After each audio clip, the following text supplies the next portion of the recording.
ask something? Sure, just if you don't mind using that, just because it's being recorded. Yeah. Is it audible? Mm-hmm. What is the difference between this happiness and pleasure? Great, yeah.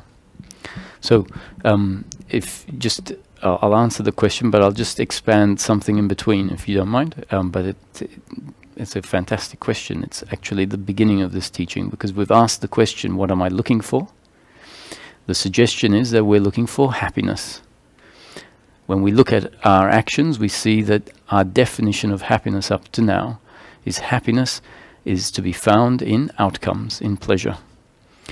Then we look at the fact that actually I've been seeking happiness in pleasure for a long time.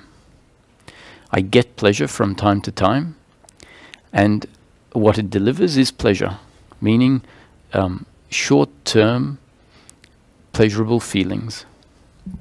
What it doesn't deliver, from my very own experience, is long-lasting happiness. The pleasure is momentary or extended in time, but it's very transitory. It doesn't deliver long-term fulfillment. So from our own experience, we can conclude the happiness I'm looking for is not to be found in pleasure. I've had enough experience. I've got enough evidence for myself to know that pleasure is pleasure, but it isn't happiness. It hasn't satisfied me to date. So then when we look at our unhappiness, so we could say, I thought that happiness was to be found in pleasure. Actually, I find that pleasure is pleasure and it isn't continuous happiness. So we can conclude, maybe I don't know what happiness is. So then the suggestion is, let's look at our unhappiness. If we look at our unhappiness, and that means in a particular moment when you can say, in this moment, I know I am unhappy. Not necessarily now, but at some point in the next week. Yes, yeah. Say, in this moment, I know I am unhappy.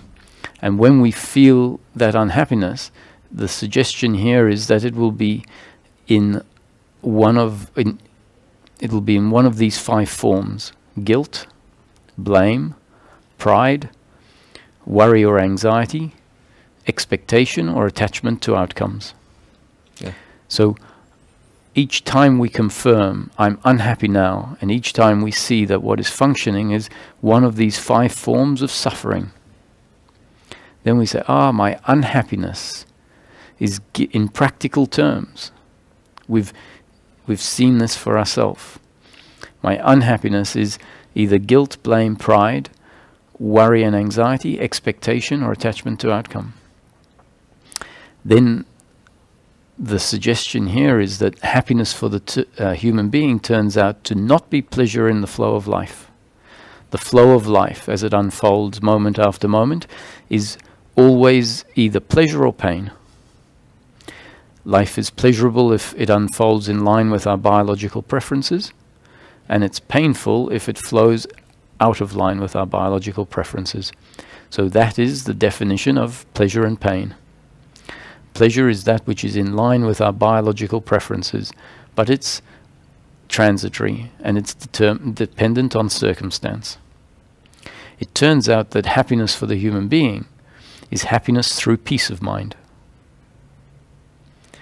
The happiness that satisfies us on a continuous, unbroken basis is happiness through peace of mind. And peace of mind turns out to be the absence of suffering. Something very different to what we were looking for. We've spent our life looking for the addition of something to us. That's where the deeply ingrained belief that my happiness is to be found in circumstance, my happiness to be found in pleasure comes from. We believe that my completeness will come when we add something to us. And we're continually being told in wisdom texts, your happiness is not to be found out there. We're seeking outwardly when we should be seeking inwardly. And seeking outwardly tends to create an attachment to pleasure or rather it is the attachment to pleasure, the belief that my completeness is to be found in pleasure, that is the attachment.